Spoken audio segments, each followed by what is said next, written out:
الشیطان الرجیم بسم اللہ الرحمن الرحیم وبہ نستعین وهو خیر المعین صلی اللہ علی سیدنا محمد وآلہ الطاہرین۔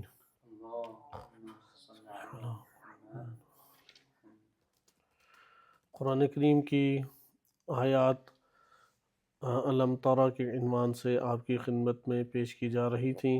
ہم نے گزشتہ دروس میں علم تری سے متعلق بعض آیات کریمہ کو تفسیر کے ضمن میں ملاحظہ کیا، اور گزشتہ درس میں سورہ نساء آیت نمبر 51 آپ کی خدمت میں عرض کی گئی، جس میں جبت و طاغوت کا معنی ذکر کیا گیا تھا کہ اللہ سبحانہ و تعالیٰ کا فرمان ہے کہ أَلَمْ تَرَ إِلَى الَّذِينَ أُوتُوا نَصِيبًا مِنَ الْكِتَابِ، کیا آپ نے نہیں دیکھا ان لوگوں کو کہ جنہیں کتاب کا کچھ حصہ دیا گیا تھا، یؤمنون بالجبت والطاغوت، اور وہ طاغوت اور جبت اور طاغوت پر ایمان لے آئے، وَيَقُولُونَ لِلَّذِينَ كَفَرُوا اور وہ کہتے تھے کافروں کو، هَؤُلَاءِ أَهْدَىٰ مِنَ الَّذِينَ آمَنُوا سَبِيلًا، کہ یہ جو ہیں جبت و طاغوت یا ان کے پیرو، یہ زیادہ ہدایت یافتہ ہیں ایمان لانے والوں سے،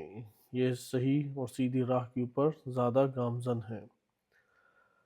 اس آیت کریمہ میں ہم نے جبت کا معنی ملاحظہ کیا تھا کہ اہل لغت نے جبت کو تفسیر کیا ہے یا معنی ذکر کیا ہے جادوگر سے، کاہن سے، اور اسی طرح بت کو بھی جبت سے تعبیر کیا گیا ہے۔ لیکن صاحب تحقیق یا مجموع البحرین میں بھی اسی طریقے سے وارد ہوا ہے کہ جبت سے مراد ہر وہ شے ہے کہ جو اللہ کو چھوڑ کے اپنی عبادت یا اپنی اطاعت کراتی ہے اور اللہ سے دور کر دیتی ہے۔ یا یہ بھی ذکر کیا گیا کہ کل معبود سوی اللہ تعالی، اللہ سبحانہ و تعالیٰ کے علاوہ جو معبود بھی ہے اسے جبت سے تعبیر کیا جاتا ہے، لہذا بت ہوں یا دیگر چیزیں ہوں، ان کو جبت سے تعبیر کرنے میں اصل اسی معنی کی رعایت کی گئی ہے کہ یہ ساری چیزیں اللہ سبحانہ و تعالیٰ سے انسان کو دور کرتی ہیں۔ اس لیے صاحب تحقیق نے یہ معنی کیا المتکبر الذی ضعف عقلہ، کہ وہ متکبر جس کی عقل ضعیف ہے اور اسے یہ نہیں پتہ کہ وہ کیا بول رہا ہے اور کیا باتیں کر رہا ہے۔ لہذا متکبر بھی ادھر سے مراد ہے کہ جو حق کے مقابلے میں متکبر ہے، حق کو قبول نہیں کرتا، کیونکہ ایک دفعہ ایک انسان حق کو قبول کر لیتا ہے لیکن کسی نہ کسی سبب کی وجہ سے وہ عمل انجام نہیں دے پاتا، کوتاہی کرتا ہے، تو ایسا شخص کہلاتا ہے کہ اس نے حق کو تو قبول کیا لیکن عمل میں بہرا روی کا شکار ہے۔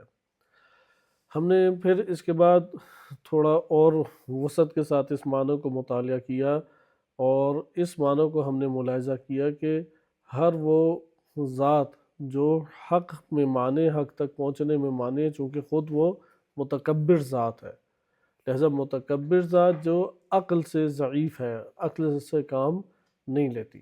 حقیقت میں ہر انسان جو گناہ انجام دیتا ہے وہ جب عقل ضعیف ہو تو وہ گناہ انجام دے پاتا ہے۔ عقل قوی کے ساتھ یہ عقل اگر اپنی منزلت پر موجود ہے تو یہ عمل کبھی بھی انجام نہیں دیا جا سکتا۔ لہذا جبت کے مصادیق مختلف ہو سکتے ہیں، بس جبت ہم کہتے ہیں کہ ہر وہ شخص یا ہر وہ شے جو اللہ تک پہنچنے میں ہمارے لیے حائل رکاوٹ بنے، حق سے ہمیں دور کر دے اور اپنی اطاعت اور پرستش کی طرف دعوت دینے والی ہو۔ یہ ایک جامع طور پہ ہمارے سامنے تمام مصادیق کو رکھتے ہوئے معنی آتا ہے، چونکہ جبت کے جو ہم نے مصادیق دیکھے وہ در حقیقت اپنی طرف اسے دعوت دیتے ہیں کہ میں تمہارے لیے مشکل کشا ہوں، میں تمہارے لیے راہ حل ہوں، میں تمہارے تمام امور کو حل کر سکتا ہوں، جبکہ اللہ تعالیٰ نے اس کو یہ حیثیت نہیں دی، اسے یہ حقیقت نہیں اللہ نے عطا کی کہ وہ اس معاملے میں حق بن سکے۔ لہذا ہر وہ شے یا ہر وہ شخص کہ جو حق کی راہ میں رکاوٹ بن جائے اور اپنی طرف بلاتا ہو، اپنی طرف دعوت دیتا ہو، یا ہر وہ متکبر جو اپنے عقلی ضعف کی وجہ سے یہی قدم اٹھاتا ہے کہ وہ اللہ سے دور کر دیتا ہو اور اپنی طرف بلاتا ہے، دعوت دیتا ہے۔ اب اس کے مصادیق مختلف ہو سکتے ہیں۔ جادوگر بھی یہی کام کرتا ہے، کاہن جو غیب گوئی کرتے ہیں، گھروں کی خبریں دیں گے، آپ کی پوشیدہ باتوں کو کسی طریقے سے بتا دیں گے، حتیٰ کہ مستقبل کی بعض باتیں بتا دیتے ہیں، جیسے نمرود کو ابراہیم علیہ السلام کی ولادت کا بتا دینا، فرعون کو موسیٰ علیہ السلام کی ولادت کا بتا دینا۔ اور اکثر بیشتر یہ وہی لوگ ہوتے ہیں کہ جو دینی تقدس کا لبادہ عوام الناس میں اوڑھ لیتے ہیں اور اپنے دینی تقدس کی بنیاد پہ اپنے آپ کو بڑی منزلت کا حامل بتاتے ہیں۔ بت پرستوں میں بھی یہی چیز تھی کہ جو بت پرستوں کے علماء کہلاتے تھے، جو بت پرستوں کی مرکزی شخصیات کہلاتی تھیں، وہ یہ جادوگر اور کاہن ہوتے تھے۔ لہذا جادوگر اور کاہن دنیاوی عنوان سے نہیں پہچانے جاتے تھے، بلکہ اپنے دور میں دینی عنوان سے پہچانے جاتے تھے۔ لہذا آج کے دور میں ہم کہہ سکتے ہیں یہ پیر فقیر بابے عامل نجومی پامسٹری والے، یہ ہر ان میں سے ہر فرد کہ جو ہمیں خدا کے اوپر توکل سے بے نیاز کر دے، اللہ تعالیٰ سے ہمیں دور لے جائے، غیبی خبریں دینے لگے، گھروں کی خبریں دینے لگے کہ فلاں نے آپ کے ساتھ یہ کیا ہے، فلاں آپ پہ یہ جادو کر رہا ہے، فلاں آپ کے پیچھے یہ سازش کھیل رہا ہے، جبکہ ہمیں اس کے بارے میں کوئی خبر نہیں۔ اسے پوچھیں تم تو ہمارے گھر کے فرد نہیں ہو، تم تو ہم سے کئی کلومیٹر دور بیٹھے ہوتے ہو، تمہیں کیسے پتہ ہے؟ تو اس نے کوئی کہانت سے یہ چیزیں لی، کوئی جادوگری سے اس نے یہ باتیں معلوم کی۔ یہ بھی جبت کے عناوین میں سے ایک آدمی، چونکہ طاغوت کا عنوان وہ منصبی جو معاشرے کے اندر بڑے منصب ہیں، ان منصبوں کے اوپر جب نااہل ناحق آ کے کوئی بیٹھتا ہے، الہی معیارات سے کنارہ کش ہو کے بیٹھتا ہے، یہ طاغوت کہلاتا ہے طغیانیت کی وجہ سے۔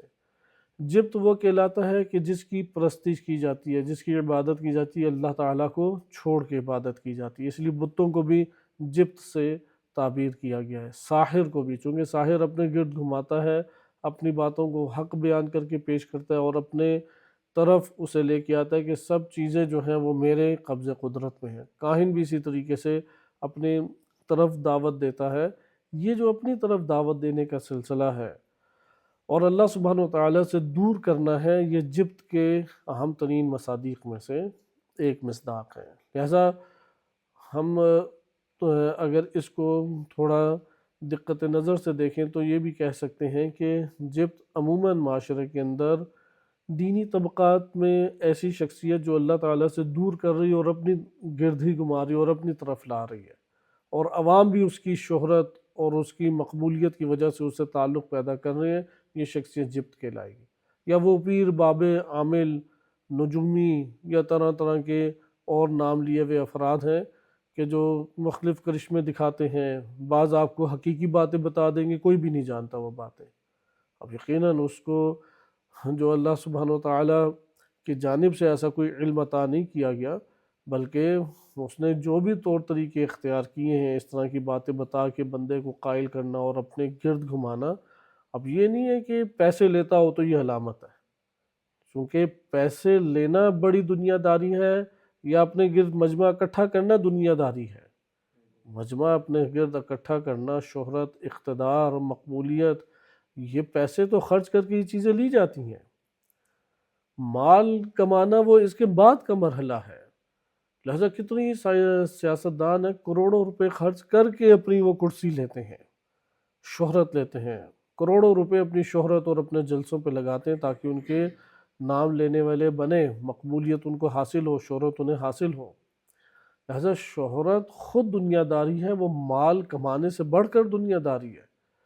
اپنے ارد گرد مجمع کا اکٹھا کرنا، لوگوں کا آپ کی باتوں کا سننا، یہ خود ایک بڑی دنیا داری ہے۔ لہذا بہت سارے افراد اسی تقاضے کے تحت ادھر ادھر کی باتیں کر کے افراد کو اپنے گرد لاتے ہیں، گھماتے ہیں اور اپنی طرف دعوت دیتے ہیں۔ یہ بھی عامل بابے کیا کہلائیں گے؟ جبت سے کہلائیں گے۔ یؤمنون بالجبت والطاغوت، کہ خداوند متعال وہ اس کے اوپر ایک قسم کا خداوند متعال جو ہے وہ تعجب فرما رہا ہے کہ یہ کیسے ایمان لانے والے افراد ہیں، یہ ایمان لانے والے افراد کیسے ہیں کہ وہ افراد اپنے طور پہ جبت و طاغوت کے اوپر ایمان لائے ہوئے ہیں، لیکن اپنے آپ کو اس اعتبار سے وہ تسلیم کرتے ہیں کہ اللہ تعالیٰ نے ان کو قرآن عطا کیا، اللہ تعالیٰ نے ان کو کتاب عطا کی، خداوند متعال نے کچھ کتاب کا حصہ انہیں عطا کیا جس سے وہ ہدایت لے سکتے تھے، رہنمائی لے سکتے تھے۔ یہ ہمارے پاس گزشتہ درس میں ایک بیان گزر چکا ہے کہ اس کا صرف اس لیے تکرار کیا کہ ہمارے ذہنوں میں طاغوت کے علاوہ جبت کا معنی بھی آشکار ہو جائے کہ طاغوت جو ہے وہ بڑے عہدوں سے پہچانا جاتا ہے، اگرچہ چھوٹے پیمانے پہ بھی اہل معصیت طاغوت کہلاتے ہیں، اور اہل معصیت کی اتباع سے بھی شدت سے نفی کی گئی ہے، لیکن قضاوت کی سیٹ پہ بیٹھنے والا قاضی، اقتدار کی سیٹ پہ بیٹھنے والا مقتدر یا حاکم، یا اسی طریقے سے دیگر منصبوں کے اوپر بیٹھنے والے افراد کے جو الہی معیار نہیں رکھتے وہ طاغوت کہلائیں گے۔ طاغوت نچلا ایک معنی بھی رکھتا ہے اور ایک بلند و بالا معنی بھی رکھتا ہے۔ نچلا معنی وہی ہے کہ ہر معصیت کار طغیانیت کی وجہ سے جب ایک گناہ کو انجام دیتا ہے تو اس کے اوپر عنوان طاغوتیت کا لگتا ہے، لیکن یہ طاغوتیت ابتدائی سطح کی ہے۔ لیکن ایک وہ طاغوت ہے جس کی طرف تحاکم سے قرآن نے منع کیا، وہ منصبدار ہیں جو قضاوت کی سیٹ پر بیٹھ جاتے ہیں جبکہ اس کے اہل نہیں ہے، فتویٰ کی سیٹ پر بیٹھ جاتے ہیں جبکہ وہ مفتی یا فتویٰ دینے کی اہلیت نہیں رکھتے، اقتدار کی سیٹ پر بیٹھ جاتے ہیں جبکہ وہ حکومت اور حاکم بننے کی اہلیت نہیں رکھتے۔ یہ سارے کے سارے طاغوت کے مصادیق بالا مصادیق میں قرار پائیں گے۔ اس کے بعد ہم نے جبت کا معنی دیکھا کہ جبت بھی عوام الناس کے اندر ایسے افراد ہوتے ہیں کہ جو اپنی ہی طرف دعوت دیتے ہیں، اپنی عبادت کراتے ہیں، اپنی اطاعت کراتے ہیں اور اللہ تعالیٰ کی راہ میں رکاوٹ بن جاتے ہیں۔ اب وہ بت پرست ہو، بتوں کا کوئی پجاری ہو یا کاہن ہو یا ساحر ہو، یا اسی طریقے سے اور ایسے افراد ہوں کہ جو کہ لبادہ دینی لبادہ یا تقدس کا لبادہ اوڑھ کے آ جاتے ہیں اور مختلف طرح سے ان امور کو لوگوں کے درمیان انجام دیتے ہیں اور خدا کی راہ میں رکاوٹ بنتے ہیں۔ بس ان سب چیزوں میں اصل عنوان کیا ہوا؟ وہ اللہ کی طرف رجوع ہے۔ جو خدا کی راہ میں رکاوٹ بنتا ہے، جو اللہ تعالیٰ سے رابطے کے منقطع کا باعث بنتا ہے، وہ حتماً و حتماً شیاطین میں سے ہے۔ وہ جو مرضی چہرہ لگا کے آ جائے، جو مرضی کرتب دکھانے لگ جائے، جو مرضی کرامات کا ڈھیر لگا دے، جو مرضی غیب گوئی کیوں نہ کرنے لگ جائے، کیونکہ اس سے بڑی غیب گوئی نہیں ہو سکتی کہ حجت خدا کے آنے کی صحیح خبر دے دی جائے۔ بہت بڑی بات ہے۔ موسیٰ علیہ السلام کے آنے کی پہلے ہی خبر دی اور حقیقت کے مطابق تھی۔ ابراہیم علیہ السلام کے آنے کی خبر دے دی، نبی صلی اللہ علیہ وسلم کے آنے کی خبر دے دی گئی، تو یہ لوگ بھی تو حقیقت ہی بتا رہے ہیں۔ لہٰذا ہر حقیقت بتانے والا وہ حقیقی طور پہ حقدار نہیں ہوتا کہ اس کے ساتھ تعلق قائم کیا جائے یا اس کی اطاعت کی جائے یا اس کے ہمراہ چلا جائے، بلکہ ہمارے پاس پہلے بندے کو پہچاننا معیار ہے، اس کے بعد ہم اس سے رابطہ قائم کریں گے۔ یہ والی باتیں معیار نہیں ہے۔ اگر وہ خداوند متعال کے ساتھ ربط اور تعلق کا سبب اور باعث بنتا ہے جیسے انبیاء و رسول و ائمہ علیہم السلام ہیں، تو پھر یہ راہ حق ہے، صراط مستقیم ہے۔ اگر وہ خداوند متعال سے رابطے میں حائل رکاوٹ بنتا ہے، خدا سے دوری کا باعث بنتا ہے، دین سے دوری کا باعث بنتا ہے، بے شک وہ تعویذ دے، بے شک آیات کے ورد دے، بے شک ذکر دے، چونکہ وہ ذکر اللہ کے لیے تو پڑھ نہیں رہا، وہ آیت تو خداوند متعال کے لیے نہیں پڑھ رہا، وہ آیت تو اسے اللہ سے نہیں جوڑ رہی۔ وہ آیت کیوں پڑھ رہا ہے؟ تاکہ ایک بلا اور مصیبت مجھ سے دور ہو۔ یہ تو آپ آیت اگر کسی غیر مسلم کو دے دیں اور بتائیں کہ تم اس مرض سے شفا پاؤ گے، وہ بھی پڑھنے لگ جائے گا۔ کتنے غیر مسلم ہیں یا علی مدد کا نعرہ لگاتے ہیں، کتنے غیر مسلم ہیں کہ امام حسین علیہ السلام کی زیارت کرتے ہیں، برکت اور مختلف طرح کی شفا کے لیے مختلف اقدامات افراد کرتے ہی رہتے ہیں۔ لہذا آپ نے ملاحظہ کیا کہ جبت کا عنوان یہاں پر معاشرے کے اندر ہمیں قابل دقت ہے کہ اسے پہچاننا چاہیے کہ کون ہمیں اللہ سے دور کر رہا ہے اور اپنے گرد گھما رہا ہے، اپنے ماتحت لے کے آ رہا ہے۔ بس یہ جو بھی اللہ سے دور کرے، اپنے ماتحت لے کے آئے، اللہ سے دور کرنے اور حق کو نہ ماننے کی وجہ سے متکبر کہلائے گا۔ متکبر کی یہاں پہ یہ علامت نہیں ہے کہ وہ لوگوں کے سامنے اکڑ دکھائے، ممکن ہے لوگوں کے سامنے متواضع ہو، بڑے اچھے طریقے سے ملتا ہے، بڑے اخلاق سے ملتا ہے، کوئی پیسہ شیسا بھی نہیں آپ سے لیتا، بلکہ الٹا آپ کے اوپر کچھ خرچ کر رہا ہوگا، اچھی مہمان نوازی کرتا ہے، لیکن حق کو قبول نہ کرنے کی وجہ سے جبت کہلائے گا اگر اپنی طرف لوگوں کو دعوت دیتا ہے۔ بس جبت میں ایک چیز ہے کہ حق کی راہ میں رکاوٹ، یہ پہلا معنی ہے۔ متکبر ہے اس حوالے سے، یعنی حق کو قبول نہیں کرتا وہ۔ دوسری اس میں چیز ہے کہ وہ اپنی طرف بلاتا ہے، اپنی طرف دعوت دیتا ہے، اپنی عبادت کرا رہا ہوتا ہے، یعنی اللہ سبحانہ وتعالیٰ کی راہ کو ترک کراتا ہے، اللہ کی ذات سے رخ موڑتا ہے، یہ دوسری علامت ہے۔ یہ دونوں چیزیں، یعنی اللہ، یہ تیسری چیز اللہ سے رخ موڑنا۔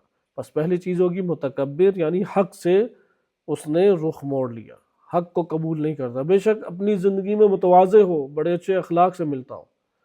نمبر دو، اپنی طرف دعوت دیتا ہے، اپنی اطاعت کرانا چاہتا ہے، اپنی طرف بلاتا ہے، بس حق سے رخ موڑے ہوئے ہے، حق کو قبول نہیں کرتا لیکن اپنی اطاعت کراتا ہے، اپنی عبادت کراتا ہے۔ نمبر تین، خدا سے تعلق توڑواتا ہے، خدا سے تعلق ہمارا وہ تعلق توڑ دیتا ہے۔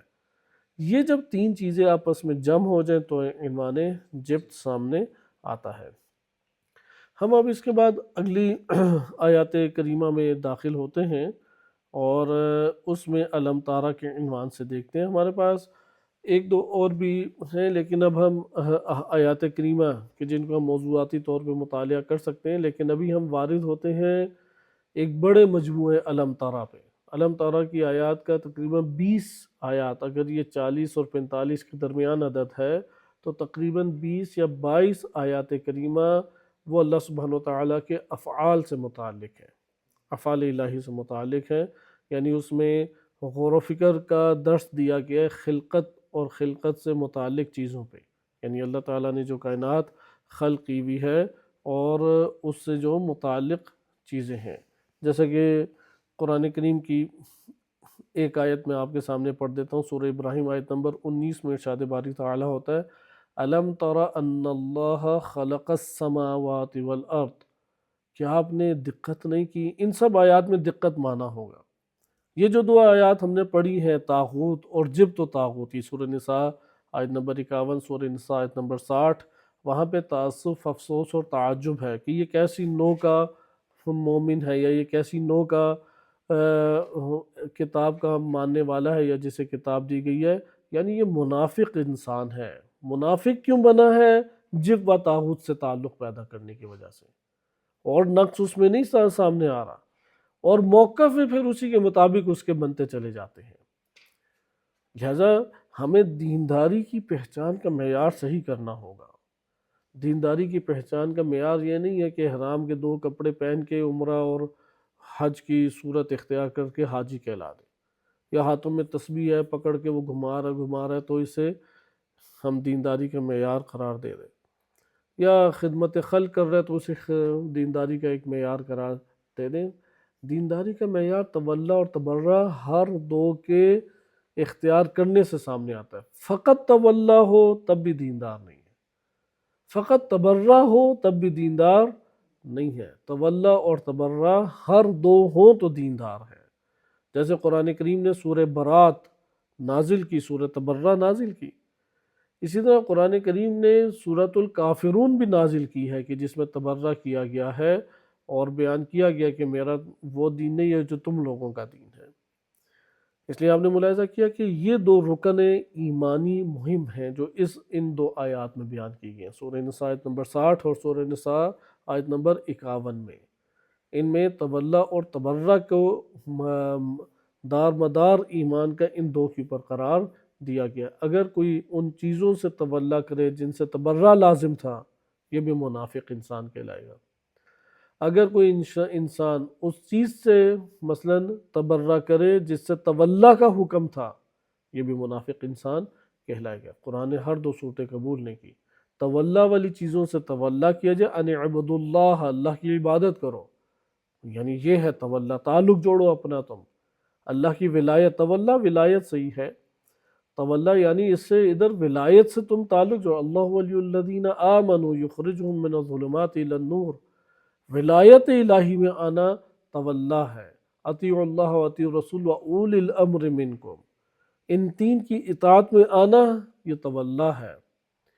لیکن اگر ایمان کا دعویٰ کرے اور پھر کیا ہے ان یتحاکموا الی الطاغوت وقد امروا ان یکفروا بہ، جبکہ حکم دیا گیا تھا کہ طاغوت سے کفر کریں، لیکن وہ طاغوت کی طرف جا کے تعلق جوڑتے ہیں، رجوع کرتے ہیں۔ ایسا یہ شخص منافق کہلائے گا۔ نمازیں پڑھتا رہے، روزے رکھتا رہے، نعرے لگاتا رہے، خوب حج اور عمرہ اور عزاداری کرتا رہے، ادھر قرآن کی نص جو ہے وہ آ کے معیار ایمان بتا رہی ہے کہ وقد امروا ان یکفروا بہ، یعنی کفر طاغوت و اجتناب طاغوت کیے بغیر اصلاً مومن جنم نہیں لے سکتا۔ یہ توہم دور کرنا پڑے گا، یہ ہمارے اصل دین میں سے شمار ہوتا ہے کہ کفر طاغوت و اجتناب طاغوت کے بغیر مومن جنم کبھی بھی نہیں لے سکتا۔ یہ ایک عجیب و غریب قسم کے مومن کا تصور ہمارے ہاں پیش کیا گیا ہے کہ جس میں مرجئہ کی بھی جھلک پائی جاتی ہے، قدریہ کی بھی جھلک پائی جاتی ہے، اور ادھر سے مذہب حق کے بھی کچھ جھلک پائی جاتی ہے، ایک عجیب سا ملغوبہ ٹائپ انسان بنا ہوا ہے۔ یہ جو ملغوبہ بنا ہو اسے کہتے ہیں نفاق۔ نفاق کا مطلب ہی یہ ہوتا ہے کہ وہ ایک طرف سے چیز داخل ہوتی ہے، دوسری طرف سے نکل جاتی ہے، چونکہ وہ بند نہیں اسے کر سکتا، اپنے اندر محفوظ نہیں کر سکتا، حفاظت نہیں کر سکتا، تو کئی چیزوں کا پھر حامل بن جاتا ہے۔ جو حفاظت اپنے مثلاً سانس میں بھی اگر چیزوں کے لے جانے میں حفاظت نہ کر سکے تو اچھی اور بری دونوں ہی چیزوں کا حامل بن جائے گا، ادھر بھی ایسا ہی ہے۔ لہذا طاغوت کے مسئلے کو چھوٹا مسئلہ نہ قرار دیا جائے۔ قرآن کریم نے حساسیت کے ساتھ اسے ابھارا، ایمان کے مقابل اسے قرار دیا ہے۔ اگر قرآن کریم نے حساسیت نہ دکھائی ہوتی تو پھر بات درست تھی کہ ہم بھی اتنا حساس اسے نہ لیں۔ جب قرآن ایمان سے اسے ٹکراؤ اور ضد کی صورت میں پیش کر رہا ہے تو ہمیں بھی اسی طریقے سے یہ بات سمجھ لینی چاہیے کہ کفر طاغوت و اجتناب طاغوت کے بغیر تمسک بالعروۃ الوثقی نہیں ہو سکتا۔ عروۃ الوثقی سے تمسک کے لیے کفر طاغوت و اجتناب طاغوت وہ شرط ہے۔ اب آپ نے اس آیت میں دیکھا، ان تمام آیات میں غور و فکر مراد لیا جائے گا۔ صحیح، اب جو ہم آیات کا مجموعہ بڑا پڑھنے چاہ رہے ہیں اور اس کے بعد پھر چند اور دیگر موضوعاتی بھی ہمارے پاس آیات ہیں، لیکن اس کو ہم بعد میں پڑھیں گے۔ اس بڑے مجموعے کو ان ایام میں انشاءاللہ تعالی 10-12 دنوں میں اس کو ہم مطالعہ کرتے ہیں، چونکہ یہ بھی انسان کے لیے اہمیت کی حامل آیات ہیں۔ اس آیت میں آپ نے سورہ ابراہیم آیت نمبر 19 میں آپ نے مطالعہ کیا، أَلَمْ تَرَ أَنَّ اللَّهَ خَلَقَ السَّمَاوَاتِ وَالْأَرْضَ بِالْحَقِّ، کیا تم نے دقت نہیں کی، غور نہیں کیا، تمہیں نہیں دکھائی دیتا کہ اللہ نے آسمانوں اور زمین کو حق کے ساتھ خلق کیا ہے؟ یعنی لہو و لعب کے لیے خلق نہیں کیا، بالحق یعنی حق کے ساتھ خلق کیا ہے۔ ان یشاء یذہبکم، اگر اللہ کی مشیت ہو تم سب کو وہ لے جائے گا، یعنی اللہ تعالیٰ تمہارا محتاج نہیں ہے، تم سب کو اس دنیا سے مٹا دے گا۔ وَيَأْتِي بِخَلْقٍ جدید، اور پھر ایک نئی مخلوق اللہ لے آئے گا، نئی خلقت لے آئے گا۔ وہ مجبور نہیں ہے کہ تم لوگوں کو باقی رکھے، تم لوگوں کے نخرے اٹھائے، تم لوگوں کی آبادیوں کو سنبھال کے رکھے، اس زمین کرۂ ارض کو جتنا فاسد کرتے جو اس زمین کو وہ بچا کے رکھے، نہیں، پوری زمین ہی اللہ ختم کر دے گا، فنا کر دے گا، ایک اور زمین لے آئے گا۔ اس کے لیے تو کوئی مشکل نہیں ہے یہ چیز، نہ اس کے اوپر بہاری ہے۔ وَلَا يَؤُودُهُ حِفْظُهُمَا وَهُوَ الْعَلِيُّ الْعَظِيمُ، ایک ذرہ تھکاوٹ نہیں ہوتی اللہ تعالیٰ کو کائنات چلاتے ہوئے، ایک ذرہ۔ ایک مشین ہمیں چلانے پڑ جائے تو 1000 دفعہ دیکھنا پڑتا ہے، اور پھر اس کا کوئی پرزہ خراب ہو جائے، مسئلہ پیش آتا ہے، فساد آ جائے، ایک اور مسئلہ پیش آ جاتا ہے۔ اللہ سبحانہ وتعالیٰ پوری کائنات کو چلا رہا ہے۔ وَلَا يَؤُودُهُ حِفْظُهُمَا، اس کائنات کی حفاظت میں اللہ سبحانہ وتعالیٰ کو ایک ذرہ تھکاوٹ نہیں ہے، ایک ذرہ مشکل نہیں، اس کی قدرت کا اندازہ لگائے۔ لَا تَأْخُذُهُ سِنَةٌ وَلَا نَوْمٌ، اصلاً اونگ نہیں آتی، غافل ایک لحظے کے لیے نہیں ہے۔ جو کچھ ہمارے ساتھ ہو رہا ہے اللہ غافل نہیں ہے، ہر ذرے ذرے کی ربوبیت بھی جدا ہے اور غفلت بھی اللہ کی نہیں ہے۔ مثلا اگر 1,00,000 چونٹیاں ہیں، ہر چونٹی کا نظام اللہ تعالیٰ کے ساتھ اسی کی ذات کے مطابق ہے، جدا گانہ ہے۔ اور اللہ تعالیٰ اس سے غافل نہیں ہے۔ ابھی دعائے جوشن کبیر انشاءاللہ لیال القدر میں آپ پڑھیں گے، وہ کل کی کل فعل خدا کے اوپر ہے۔ دیکھیں کہ اللہ تعالیٰ کی عظمت کے کرشمے کیا ہیں۔ آوازیں اس کے سامنے خلط نہیں ہوتی آوازیں سننے میں۔ چار آوازیں ہمارے گرد آ جائیں تو اصل آواز کا پتہ ہی نہیں لگ رہا ہوتا۔ خداوند متعال جتنے بھی آواز اسے دیتے ہیں کسی جگہ پر بھی آوازیں خلط نہیں ہوتی۔ لہذا یہاں پہ ہے کہ دقت کس طرف کرانے کا حکم دیا جا رہا ہے؟ آسمان و زمین کی خلقت کا حق کے ساتھ ہونا۔ اب آسمان و زمین کی خلقت یہ فعل خدا ہے۔ ہم ادھر ایک صفات کے اوپر مختصر گفتگو کرتے ہیں، یہ عقائدی ہمارا مسئلہ بھی ہے، اور ایک بعنوان سالک اگر ہم چاہتے ہیں کہ اللہ کی طرف سفر کریں، چاہتے ہیں کہ قرب الہی کو حاصل کریں، لازم ہے کہ اللہ کو پہچانتے ہوں اپنی سطح کا، البتہ چونکہ کما حقہ اللہ کی معرفت نہیں رکھی جا سکتی اپنی سطح کی، یعنی ہم آئینہ ہمارے سامنے جیسا دکھا رہا ہے ویسا ہی سمجھیں گے۔ ایک شخص ہے وہ ایک جگہ پہ چلا جاتا ہے، پہلے بھی یہ مثال دی تھی، آئینے ہی آئینے اس کی طرف، اب ہر آئینہ اسے ظاہر کر رہا اور بیان کر رہا یا نہیں کر رہا، لیکن وہ آئینے کے مطابق ظاہر ہو رہا ہے یا جیسا ہے ویسا ہی ظاہر فرما رہا ہے، یا آئینہ جس طرح کا ہے ویسا وہ اسے ظاہر کر رہا ہے۔ مثلا آپ کی شکل جیسی ہے وہی دکھاتا ہے، یا آئینے کی خصوصیات جیسی ہوتی ہیں آئینہ ویسا ظاہر کرتا ہے، جیسا آپ ہیں ویسا ہی ظاہر کرتا ہے۔ اگر آئینہ ہو لال کلر کا اور آپ ہیں دن کو کھڑے تو آئینہ آپ کو دن کی صورت دکھاتا ہے یا سرخ دکھاتا ہے۔ آئینہ اگر ٹوٹا ہوا ہو اور وہ آپ کو ٹیڑھا کر کے دکھائے تو آپ بھی باہر ٹیڑھے ہی ہیں۔ تو پھر آئینہ اصل میں اپنی جتنی ظرفیت رکھتا ہے اس کے مطابق آشکار کرتا ہے۔ غور کریں آئینے کے اوپر، صرف وہ شکل دیکھنے کے اعتبار سے صاف شفاف آئینہ نہ دیکھیں، وہ صاف شفاف آئینہ بھی ساری چیزیں نہیں دکھاتا۔ مثلا آئینے کی قسمیں ہیں کہ جتنی اس کے اندر دکھانے کی خصوصیت اور ظرفیت اضافہ ہوتی چلی جائے گی اتنا حقیقت کو منعکس کرے گا واضح طور پہ۔ تو یہاں پہ بھی یہی ہے کہ ہم لوگوں نے اپنے قلب کو کتنا پاک اور طاہر کیا اتنی مقدار کا خدا کو جان سکتے ہیں۔ چونکہ ہر کائنات کی چیز کو جب ہم دیکھ رہے ہیں تو دل ہمارا وہ آئینہ ہے کہ جس کی آئینے کی اندر ہم خداوند متعال کو ملاحظہ کر سکتے ہیں، اور یہ وسعت سے وسعت پیدا ہو سکتی ہے۔ اس لیے اپنے قلب کی آنکھوں کے ذریعے سے اللہ کا مشاہدہ کیا جا سکتا ہے، مادی آنکھوں سے مشاہدہ نہیں کیا جا سکتا۔ نمبر دو، ہر چیز جو اللہ کو بتا رہی ہے، چونکہ ہر ذرہ اللہ کو بتا رہا ہے، ہر ذرہ کائنات کا، وہ اپنے آئینے کی ظرفیت کے مطابق ہمیں دکھا رہا ہے۔ اور ادھر امام معصوم کے اعتبار سے بیان کیا تھا کہ ائمہ اطہار علیہ السلام، انبیاء علیہ السلام وہ ہستیاں ہیں کہ جو جامع طور پہ اللہ تعالیٰ کو ظاہر کرتی ہے۔ اگر کسی نے اللہ سبحانہ وتعالیٰ کو تمام کے تمام کمالات کی روشنی میں ملاحظہ کرنا ہے تو اس کا آئینہ وہ معصوم ہستی ہے، وہ جامع طور پہ اللہ سبحانہ وتعالیٰ کی ذات جو ہے وہ ہمارے سامنے ظاہر ہوگی۔ اسے کہتے ہیں مظہر، جو اللہ کی ذات کو ظاہر کر رہا ہے، اسے کہتے ہیں مظہر۔ یہ جامع صفت الہی جو اللہ سبحانہ وتعالیٰ کے اسماء ہیں اس میں اللہ کا مظہر بنتی ہیں۔ صحیح ہے، ایک اللہ کی ذات اور اس میں اللہ ہے، اور اس میں اللہ کو ایک ظاہر کرنے والی غیر اللہ ذات ہے، یعنی غیر خدا ہے وہ، جس کے اوپر وہ ظاہر ہو رہا ہے، اور اس ظاہر ہونے سے ہم اللہ سبحانہ وتعالیٰ کو پہچان سکتے ہیں۔ بہرحال یہ ایک مطلب ہمارا ایک طرف کا ہے کہ اس کو ہم اپنے جو ہے انشاءاللہ تعالی مقام پر تھوڑا تفصیل سے بھی پڑھیں گے، کیونکہ کائنات کو اس زاویے سے دیکھنے کی ضرورت ہے۔ اگر ہم اس زاویے سے کائنات کو دیکھیں گے تو ہمیں اللہ سبحانہ وتعالی هو الاول والآخر والظاہر والباطن، سورہ حدید میں جیسا کہ ہے، وہ ظاہر ہمیں نظر آئے گا، بلکہ اس سے ظاہر تر کوئی چیز ہمیں نظر نہیں آئے گی، چونکہ ہر شے اسی کو تو ظاہر کر رہی ہے۔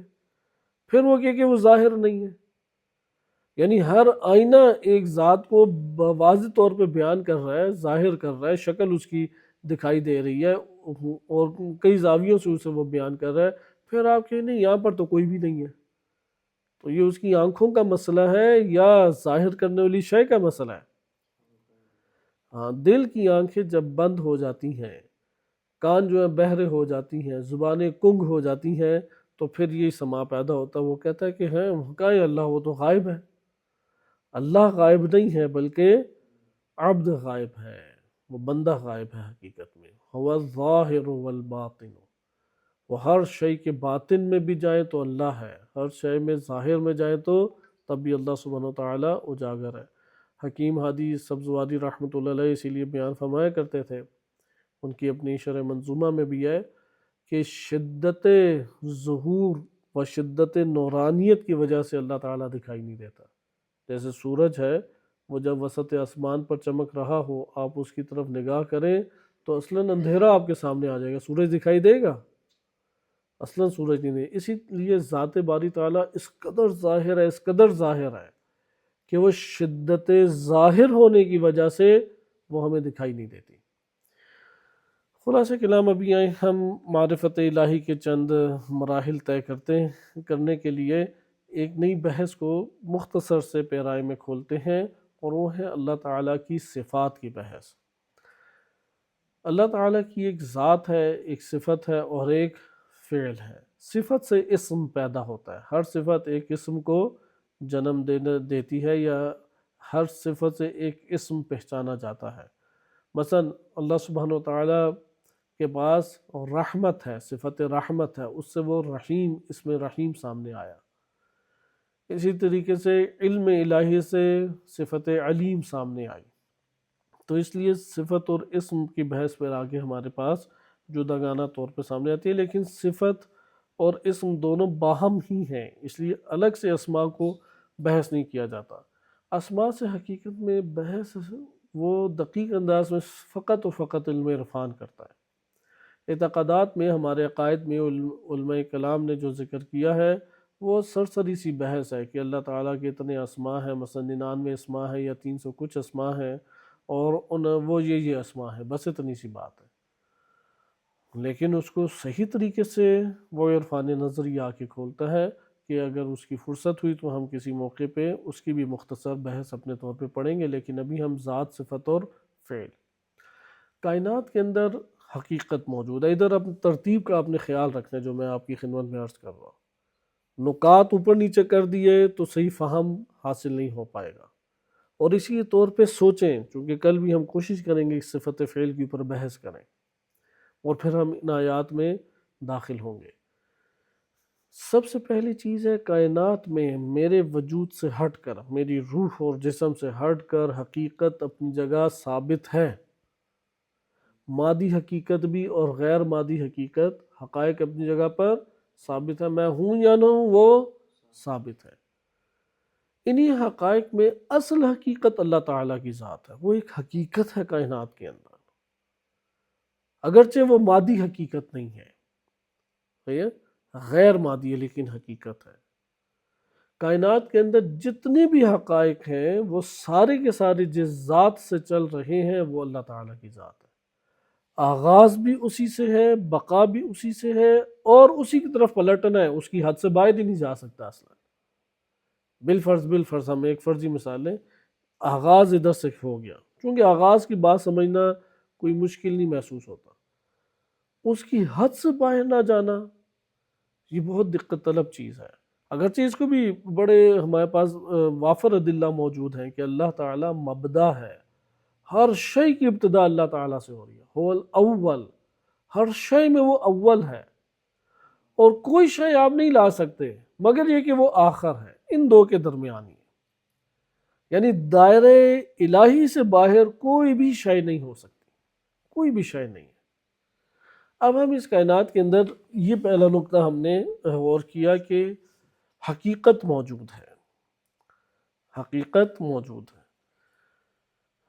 ہم اس کے اوپر بہت ابھی زیادہ نہیں جاتے کیونکہ ماشاءاللہ آپ بافہم دوستان ہیں، خود آپ اس بات کو غور کریں، صرف اس جملے کو سنبھال لیں اپنے پاس کہ میری روح اور جسم سے ہٹ کر کائنات کے اندر حقائق اپنی جگہ پر ثابت ہے، میرے ہونے نہ ہونے سے کوئی فرق نہیں پڑتا۔ پہاڑ اپنی جگہ موجود ہے، سورج چاند ستارے موجود ہیں، بعض چیزیں ہیں کہ جو ہم آنکھوں سے نہیں دیکھتے، فرشتے موجود ہیں، جنات موجود ہیں، ارواح موجود ہیں، اسی طریقے سے غیبی جہان موجود ہے، اللہ سبحانہ وتعالیٰ کی ذات بھی موجود ہے۔ اول کہنا اللہ تعالیٰ کی ذات چاہیے تھا، لیکن انسان چونکہ مانوس مادی جہان سے، اس لیے مثالیں پہلے لائی گئیں، یا یہ ادھر یہ بتانا مقصود ہے کہ ہمارے وجود سے باہر حقائق اپنی جگہ پر کیا ہیں، ثابت طور پر موجود ہیں۔ ہمارے توہم سے، خیال سے حقیقت کوئی نہیں تبدیل ہوتی۔ مثلا برزخ میں کیا ہونا ہے کیا نہیں، اور ادھر کی حیات کس طریقے سے اللہ تعالیٰ نے استوار کی ہے، برقرار کی ہے، وہ میرے اعتقادات سے تبدیل کسی بھی صورت میں نہیں ہو سکتی۔ جیسے اس دنیا کی زندگی کے اپنے تقاضے ہیں یا نہیں، اس جملے یہ میں اس زاویے سے بات کروں، کسی اور زاویے سے نہیں، کہ حقائق اپنی جگہ پر ثابت ہیں۔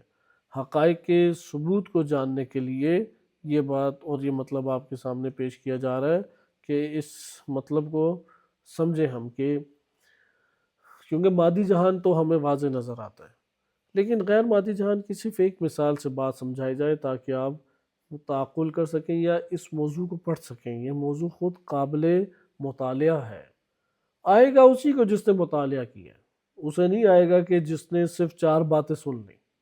صحیح ہے، مثلا قبر اور برزخ، اس کا مطالعہ کریں کتابوں کا، خصوصاً بعنوان طالب علم ہمارا بڑا وظیفہ بنتا ہے کہ ہمیں خود اس کا مطالعہ کرنا ہے، خود ہم نے اس کو اپنے دائرے علم میں لے کے آنا ہے۔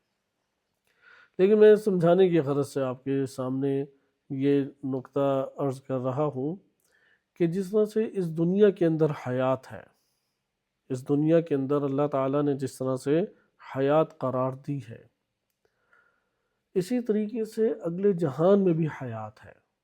یعنی یہ حقیقت کو ثابت کرنے کے اعتبار سے کوئی ابھی عوالم کا تعارف نہیں آپ کے سامنے کرایا جا رہا، وہ ہم آیات میں خود جداگانہ طور پہ دیکھیں گے۔ یہ بات بتانے کے لیے کہ میرے اپنے وجود سے ہٹ کر کائنات میں سارے حقائق اپنی جگہ ثابت ہیں۔ تو یہ مادی جہان تو چلو ابھی ہم بحث نہیں کرتے، غیر مادی جہان کی ایک مثال دوں۔ ہر جہان کے اسی کے تقاضوں کے تحت حیات اور ساز و سامان حیات ہے۔ ہر جہان کے اسی کے تقاضوں کے تحت حیات اور سامان حیات ہے۔ جیسے مثال کے طور پہ آپ نے اگر اس دنیا کے اندر اگر زندہ رہنا ہے تو آپ کو اس دنیا میں زندگی کے لیے کیا کیا چیزیں چاہیے؟ آپ کہیں گے آکسیجن ضرورت ہے، کھانے پینے کی چیزیں ضرورت ہے، حفاظت جسم کی ہو اس کی ضرورت ہے، اپنی زندگی کو چلانے کے لیے ازدواجی زندگی یا ایک قبائلی اور خاندانی زندگی حد اقل، ازدواجی زندگی بہت سارے افراد کی نہیں ہوتی لیکن پھر بھی وہ خاندانی یا اجتماعی زندگی رکھتے ہیں۔ یہ آپ اس دنیا کی زندگی کے ہم کہتے ہیں ساز و سامان۔ برزخ ایک اور جہان ہے جہاں ارواح رہتی ہیں۔ روح کسی بھی عالم میں بدون بدن نہیں ہے، اور روح کسی بھی عالم میں بدون حیات نہیں ہے، زندگی نہیں ہے۔ زندگی کے بغیر روح نہیں ہو سکتی، روح ہے تو زندگی ہے۔ اس دنیا کے اندر بھی ہمیں زندگی اور زندگی کی نعمات اور زندگی سے ٹکراؤ رکھنے والے امور ان سب کی خبر ہے۔ اگلے جہان میں بھی روح اور بدن کے ہمراہ ہے۔ اگلے جہان میں اللہ نے وہی بدن عطا کیا ہے کہ جو اس جہان کی زندگی اور سامان زندگی کے اعتبار سے سازگار ہے۔ ادھر یہ والا بدن سازگار نہیں ہے، یہ جو مادی بدن ہے، اس لیے وہ اسی دنیا میں رہ جائے گا۔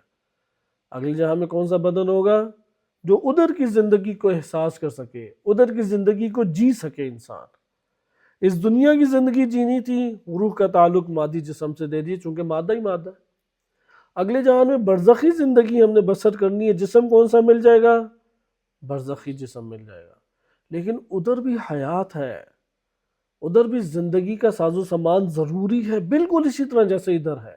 گاڑی ہونی چاہیے، بیوی بچے ہونے چاہیے، صحت ہونی چاہیے، گھر ہونا چاہیے، ہر چیز جو ادھر زندگی کے اعتبار سے ہم ضرورت محسوس کرتے ہیں اس کی احتیاج رکھتے ہیں، اس کے محتاج ہیں۔ اگلے جہان میں کیا ہم زندگی کے محتاج نہیں ہوں گے؟ اگلے جہان کے تقاضوں کے تحت، مثلا ابھی آپ ادھر سے اٹھ کے خلا میں چلے جائیں، خلا میں زندگی بسر کرنے کے لیے بہت بھاری لباس آپ کو چاہیے، آکسیجن کے بڑے سلنڈر آپ کو چاہیے، وزن سٹیبل کرنے کے لیے آپ کو کئی چیزوں کا سہارا لینا پڑے گا، کھانے کے اوقات آپ کے تبدیل ہو جائیں گے، حرکت کرنے کے طریقے آپ کے تبدیل ہو جائیں گے، چونکہ آپ ایک فریم سے دوسرے فریم میں چلے گئے۔ اب آپ کو اس کے مطابق اپنے زندگی کا ساز و سامان لانا ہے۔ ادھر یہ والے کپڑے چلیں گے، وہ اس طرح سے کپڑے ادھر نہیں چل سکتے۔ اسی طرح سے آپ اگلے جہان میں جب اس بدن کو چھوڑ کے جا رہے ہیں تو آپ کو اس جہان کی زندگی کے مطابق بدن دیا جا رہا ہے۔ اس جہان کی زندگی کے گزارنے کے لیے ہم نے کیا سامان پیدا کیا ہے، یہ تو امام علی علیہ السلام نہج البلاغہ میں بار بار فرماتے رہے ہیں کہ تم زاد راہ کو اٹھا لو، سفر کے سامان کو اٹھا لو، ساز و سامان ادھر کے لیے اکٹھا کرو جہاں تم نے رہنا ہے، جہاں جانا ہے۔ ادھر بھی تو روح جو ہے، ادھر کی زندگی کے اگر طور طریقے اور زندگی کی ضروریات ہمیں میسر نہ آئیں تو روح جس طرح اس دنیا میں تڑپتی ہے اس دنیا میں بھی تو تڑپے گی۔ اب یہ ایک حقیقت ہے، کوئی نہیں اسے مانتا تو اس کے خیال سے وہ حقیقت تبدیل ہو جائے گی۔ ساز و سامان تو اس نے لے کے جانا ہے، ادھار تو نہیں سارا کا سارا ائمہ علیہ السلام نے ادھر دے دینا، صحیح ہے؟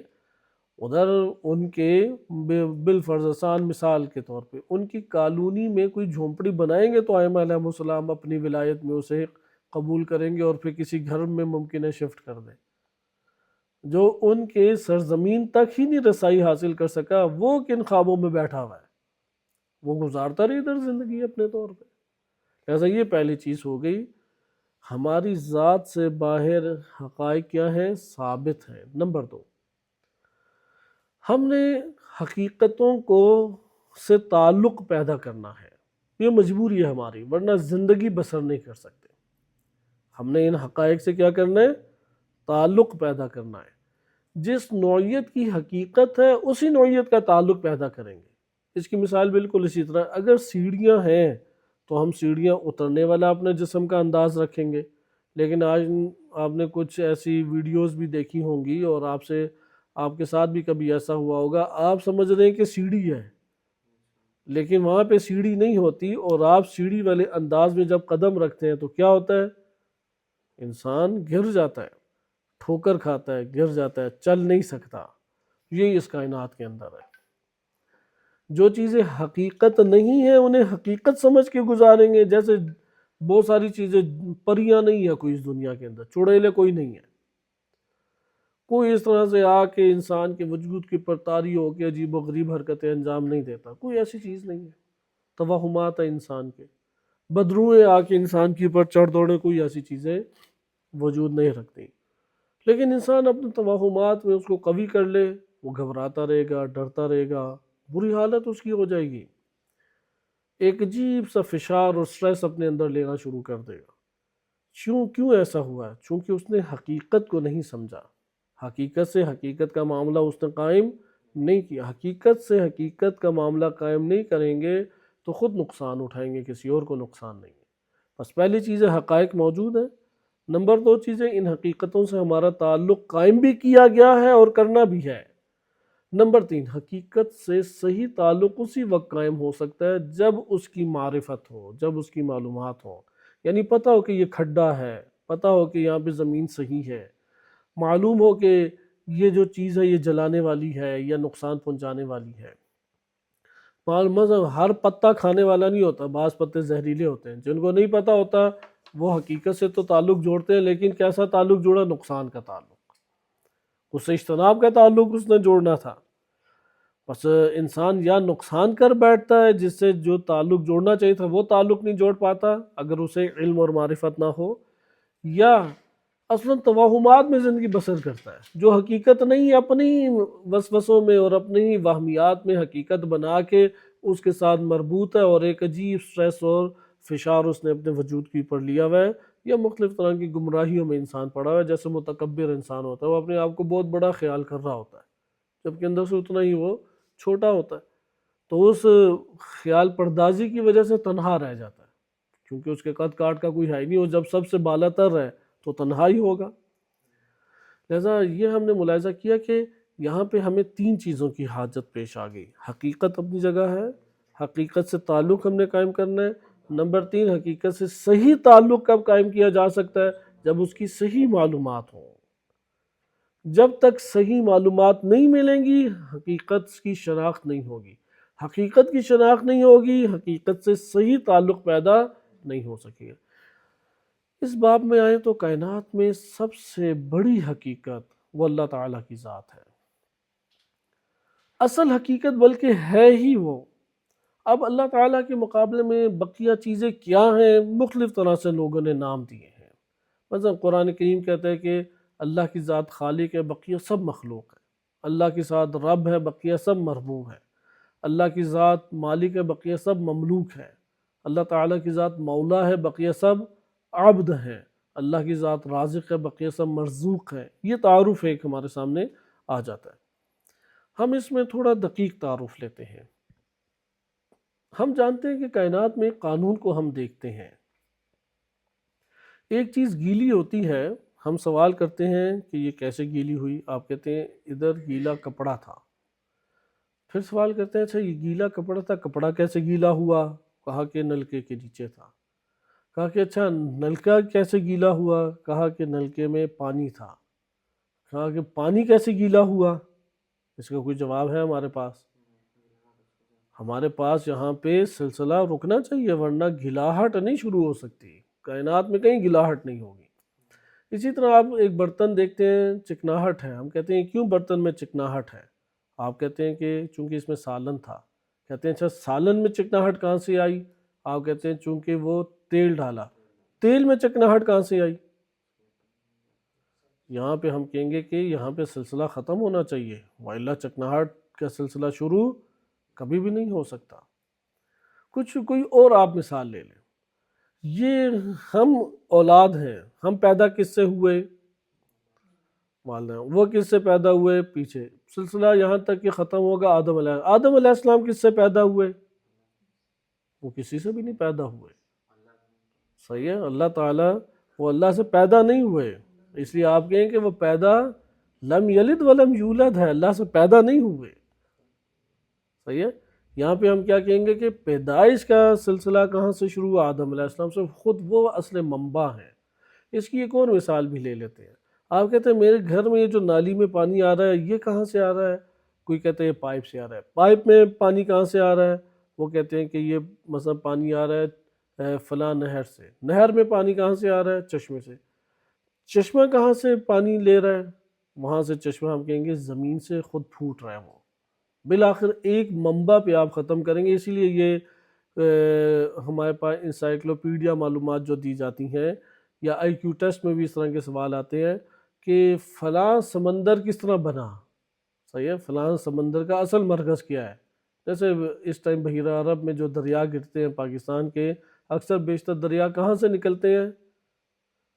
سارے کے سارے وہ اس کردو سے نکلتے ہیں، شمالی علاقہ جات سے نکلتے ہیں۔ صحیح ہے، پہاڑوں سے کیسے نکلتے ہیں؟ چشموں سے نکلتے ہیں۔ برف تو چند مہینے ہوتی ہے نا، مسلسل جو بہر ہے وہ کہاں سے آ رہا ہے؟ اس لیے خود یہ عجیب قدرت الہی ہے کہ زمین پر آپ کو جو سمندروں کی اور دریاؤں کی صورت میں پانی کے بہتے عظیم ذخیرے نظر آ رہے ہیں، یہ سارے پہاڑوں کی چوٹیوں سے بہہ رہے ہیں۔ یعنی پہاڑوں کی چوٹیوں میں پانی کا انسان تصور نہیں کر سکتا، ابھی بھی نہیں کوئی موٹر اوپر تک پہنچا سکتی، لیکن اللہ تعالیٰ سارا پہاڑوں کے اندر سے پانی نکال رہا ہے۔ خدا پہاڑوں کے اندر جانے کا اتفاق ہوا ہوگا، ایران میں الحمدللہ ایسے پہاڑ انہوں نے سیاحتی طور پہ بنائے ہوئے ہیں، تو بعض ایک دفعہ ایک بڑے وسیع 3-4 کلومیٹر بڑا پہاڑ تھا، اس کے اندر جانے کی توفیق حاصل ہوئی، کوئی 10-12 سال پرانی بات ہے۔ تو وہاں پہ پتہ لگا کہ پہاڑوں کی بھی زندگی ہوتی ہے، انہوں نے اصول لکھے ہوئے تھے، اگر ان سے پانی ٹپکتا رہے تو اس کا مطلب ہے کہ یہ زندہ ہے پانی، یہ زندہ پہاڑ ہے۔ پہاڑوں کے اندر پانی رکھا ہے اللہ تعالیٰ نے، اور بہت وسیع و عریض وہ تھا پہاڑ کے اندر، ایک پوری دنیا بنائی ہوئی ہے کہ ادھر ایک پہاڑ ہے، اس میں بہت بڑی جھیل ہے، اتنی بڑی جھیل ہے کہ اس کے اوپر کشتی میں لوگ کرتے ہیں، سواری کرتے ہیں وہاں پہ، وہ کل کا کل غار ہے، غار کے اندر ایسا ہے، حتیٰ کہ ابھی بھی دنیا بھر میں ایک تخمینہ لگایا گیا اتنے غار ہیں، انسان تو تمام غاروں میں جا ہی نہیں سکا، دنیا کے ابھی موجودہ جو خشکی ٹکڑا، جو مختصر سا ٹکڑا خشکی کا ہے 20-30%، اس میں جو غار ہے اس تک بھی انسان کی رسائی ابھی تک نہیں ہو سکی۔ خلاصہ کلام یہ ساری باتیں عرض کرنے کا مقصد یہ تھا کہ آپ نے دیکھا کہ سلسلوں کا اختتام ایک چیز پہ ہونا چاہیے جہاں پہ ہو رہا ہے، یعنی آپ کو ایک جگہ رکنا پڑے گا، اس کو کسی نے نہیں وہ چیز دی، وہ اس کی ذاتی ہے، وہاں سے پھر سارا سلسلہ شروع ہے۔ اس کو ایک اور مثال ہم دے دیتے ہیں۔ آپ ایک دوڑ لگانے والوں کو دیکھتے ہیں، آپ کہتے ہیں پوچھتے ہیں کہ 5 مثلاً دوڑ لگانے والے ہیں، آپ پہلے سے پوچھتے ہیں کہ 5 نہیں، بہرحال دوڑ لگانے والے ہیں، آپ آخر والے کے پاس جاتے ہیں کہ تم کب دوڑو گے؟ وہ کہتا ہے جو 7 والے گا بھاگے گا۔ کہ تم کب بھاگو گے؟ کہ 7 والا بھاگے گا۔ تم کب بھاگو گے؟ اور یہ سلسلہ نہ ختم ہو تو دوڑ شروع ہوگی۔ اس کو کہتے ہیں تسلسل، جس میں تسلسل بن رہا ہے۔ تسلسل عقلاً باطل ہے، حتماً یہ تسلسل کا ہونا چاہیے، ایک جگہ رکنا چاہیے۔ ہم آ جاتے ہیں اس کائنات میں اب وجود کے اوپر، وجود پر ہر چیز کو دیکھ رہے ہیں کہ وجود حاصل ہے۔ ان سب وجود کو کس نے وجود دیا؟ بالآخر ایک ایسے وجود پر ہماری بات ختم ہوگی جسے کسی نے بھی وجود نہیں دیا، بس اس ذات کو اللہ تعالیٰ کی ذات کہتے ہیں۔ اس لیے اللہ سبحانہ و تعالیٰ کے پاس، یعنی کائنات کی ہر چیز ختم ہوتی ہے تو تب ادھر سے شروع ہوگی نا، کسی جگہ ختم ہوگی۔ وہ ذات جس کے اوپر ہر شے منتہی ہو جاتی ہے وہ اللہ تعالیٰ کی ذات ہے۔ ہر صفت اللہ کے پاس ہے، اللہ سے شروع ہوتی ہے۔ ہر کمال اللہ کے پاس ہے، اللہ سے شروع ہوتا ہے۔ ہر وجود اللہ کے پاس ہے، وجود اللہ تعالیٰ سے شروع ہوتا ہے۔ اللہ تعالیٰ کے پاس وہ ذاتاً ہے، کسی سے لیا ہوا نہیں ہے، وہ محتاج نہیں ہے اس میں، نہ بقا میں نہ اختیار میں۔ نمبر 2، اور جو ہے وہ لامحدود سطح پر ہے، کوئی شے اللہ کے پاس ذاتاً محدود نہیں ہے۔ اب وہاں سے سلسلہ پھر آگے چلا جا رہا ہے وہ سلسلہ۔ ہم اس منبع کی طرف آ جاتے ہیں جو پوری کائنات کا آغاز جہاں سے، جسے کہتے ہیں مبدا، ہم اس ذات کے اوپر آ جاتے ہیں۔ وہ ذات ذات الہی کہلائے گی۔ اب یہ ایک مرحلہ ہمارا طے ہو گیا۔ اب ہم اپنے دوسرے مرحلے پہ، یہ جتنی معلومات تھی ان کو اب آپ ایک جگہ پر بند کر لیں۔ اب ہم دوسرا مجموعہ معلومات جو اسی سے مربوط ہے، وہ یہ ہے کہ کائنات میں جو بھی چیز ہمیں دکھائی دے رہی ہے، جو چیز بھی ہمیں دکھائی دے رہی ہے، وہ چیز کیا ہے حقیقت میں؟ وہ در حقیقت اس کائنات میں ہر چیز وہ ذات اور صفت کے ساتھ متحد ہے، جدا نہیں ہے۔ آپ کائنات میں ہر چیز غور کریں، اپنی ذات کو غور کریں، بیرونی طور پہ چیزوں کو دیکھیں، ہر چیز جو کائنات میں ہمیں دکھائی دے رہی ہے وہ کیسے ہے؟ وہ در حقیقت وہ اس طور پر ہے کہ اس کی ذات اور ذات کے ساتھ کیا ہے؟ صفت یا خصوصیت پائی جاتی ہے۔ اس لیے کوئی کائنات میں ایک بھی چیز ایسی نہیں ہے کہ اس کے بارے میں آپ یہ بات بیان کر سکیں کہ اس کی کوئی ذات اور صفت ایک دوسرے سے آپ کو جدا دکھائی دیتی ہے۔ لہذا انسانی آنکھ ایک چیز کو دوسری سے جدا نہیں دیکھ سکتی۔ مثلا آپ اپنے سامنے ایک دیوار دیکھتے ہیں، ایک ہے ذات دیوار اور ایک ہے اس دیوار کی خصوصیات، ایسا ہے یا نہیں؟ کیا آپ کو اپنی آنکھ سے خصوصیات اور دیوار جدا کبھی دکھائی دیتی ہے؟ روشنی آپ دیکھیں، ایک ذات روشنی اور ایک اس کی خصوصیات ہے کہ سب کو وہ ظاہر کرتی ہے اور خود بھی روشن ہوتی ہے۔ یہ آپ کو کبھی جدا دکھائی دی ہے ایک دوسرے سے؟ لہذا کائنات میں ساری چیزیں یہ ایک دوسرے کے ساتھ کیا ہیں؟ وہ متحد ہیں۔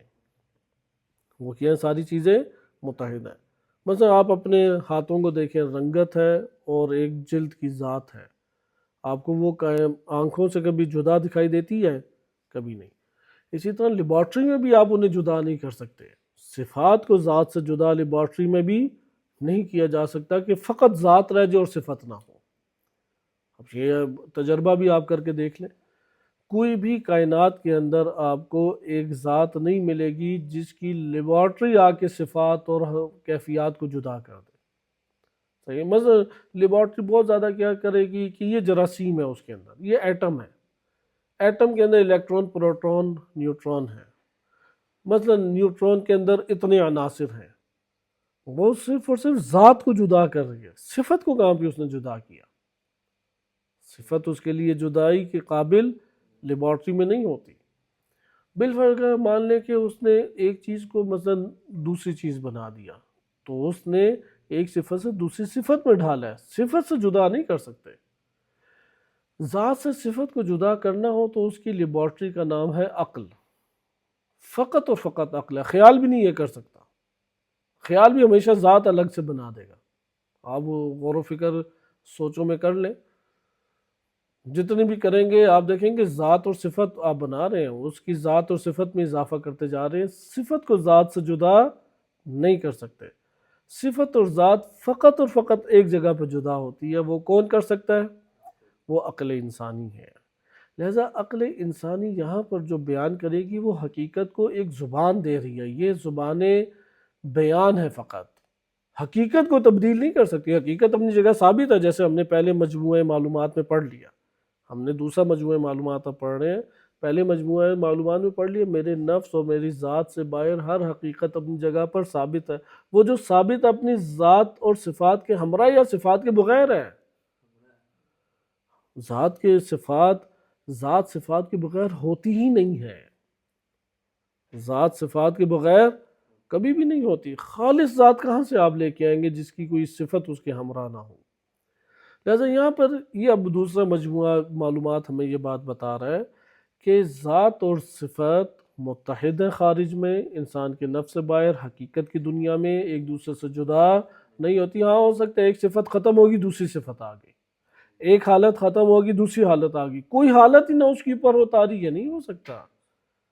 وہ وجود ہے تو اس کے وجود کے کچھ آثار اس کے ہمراہ ہوں گے، صحیح ہے، اس کی خصوصیات صفات سے پھر خصوصیات دیگر آثار تک آ جاتی ہے، یہ تینوں چیزیں ہمراہ ہوتی ہیں، ذات ہے، خصوصیات یا صفات ہے اور ان کے آثار ہیں، یہ تینوں ہم آثار تک ہماری رسائی ہوتی ہے۔ حقیقت یہ ہے کہ مثلا ہماری رسائی گرم پانی میں پہلے آثار کے اوپر تھی کہ وہ اس کی آوازیں آ رہی ہیں، وہ دھواں اٹھ رہا ہے، آثار دیکھ کے ہم صفت تک پہنچ گئے کہ اس کی صفت ہے حرارت، حرارت سے ہم ذات آگ تک پھر آہستہ آہستہ پہنچے۔ یہاں پر عقل آ کے اس حقیقت کو جب زبان بیان دیتی ہے تو اس زبان بیان میں عقل کو اللہ نے یہ قوت دی ہے، اس لیے عقل کی بھی ایک حد ہے، اس حد کے بعد عقل بھی جواب دے جاتی ہے۔ وہی ہمیں آ کے وہی کا اس لیے دائرہ کار ذات باری تعالیٰ تک ہے، ہر جگہ عقل کا دائرہ کار نہیں ہے۔ جیسے مادی لیبارٹری ہے نا، وہ حالت تبدیل کر سکتی ہے، صفت کو ذات سے جدا نہیں کر سکتی، کرے گی تو ذات ختم ہو جائے گی۔ اگر وہ ذات صفت سے جدا کرے یا کسی اور صفت میں ڈھل جائے گی یا ذات ہی ختم ہو جائے گی۔ اچھا خیال میں بھی یہ نہیں ہے تو قدرت، وہ بھی رنگینی دنیا میں چیزیں صفت اور ذات کو ملا کے لا رہی ہے۔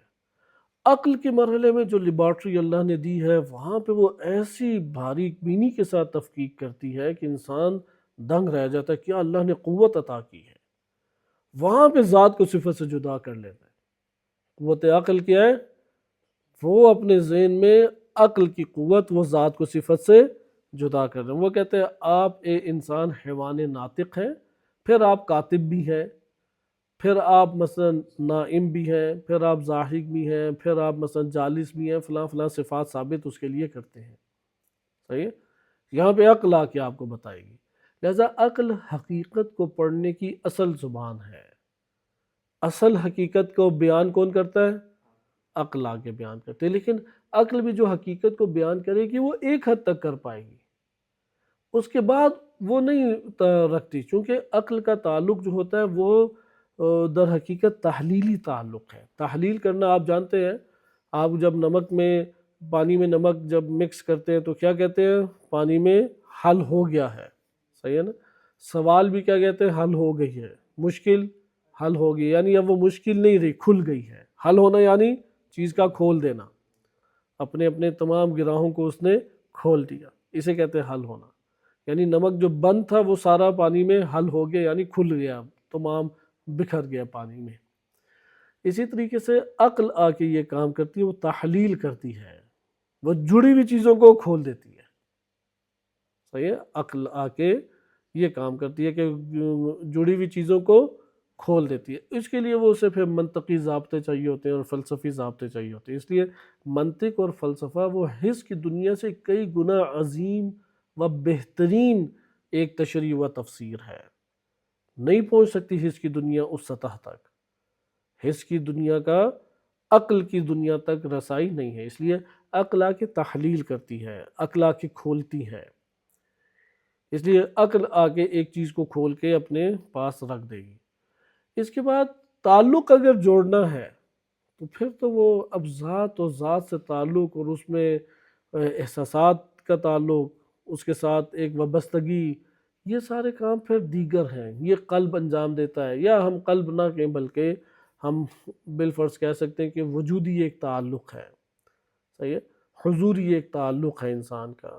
اسے عشق اور محبت سے بھی تعبیر کیا جاتا ہے، اس لیے عشق اور محبت وہ عقل سے مافوق کہلاتا ہے۔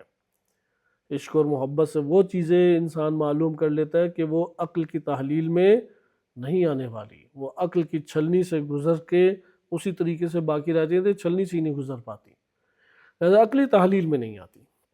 ہم ادھر جو بحث کر رہے ہیں صفات کی، وہ عقلی تحلیل کے دائرے میں ہے، ہم اس سے آگے کی بحث نہیں کر رہے۔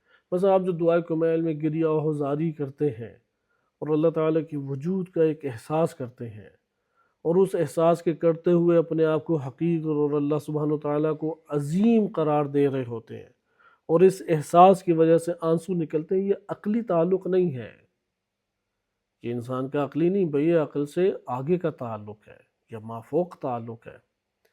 لہذا عقل ہمیں ایک سطح تک لے کے جائے، یعنی عقل وہ پہاڑ کی چوٹی نہیں ہے، یہ وسط پہاڑ ہے، یا وسط سے اوپر کی ایک جگہ ہے، یہاں پہ انسان پہنچا ہے۔ عقل ہونا ضروری ہے عقلی تحلیل کا، وإلا ہم جیسے بھی پچھلے مجموعہ معلومات میں پڑھ چکے ہیں کہ ہم حقیقت سے صحیح تعلق قائم نہیں کر پائیں گے اگر آشنائی نہ ہو۔ اب عقل یہاں پہ کیسے، اب جب ہم اللہ تعالیٰ کی ذات اور صفات اور افعال کے بارے میں پڑھتے ہیں، کائنات میں کوئی آپ باہر فرق نہیں کر سکتے، حس کے اعتبار سے کوئی آپ کو فرق نہیں محسوس ہوگا، چونکہ متحد ہیں چیزیں ساری کی ساری کائنات کے اندر۔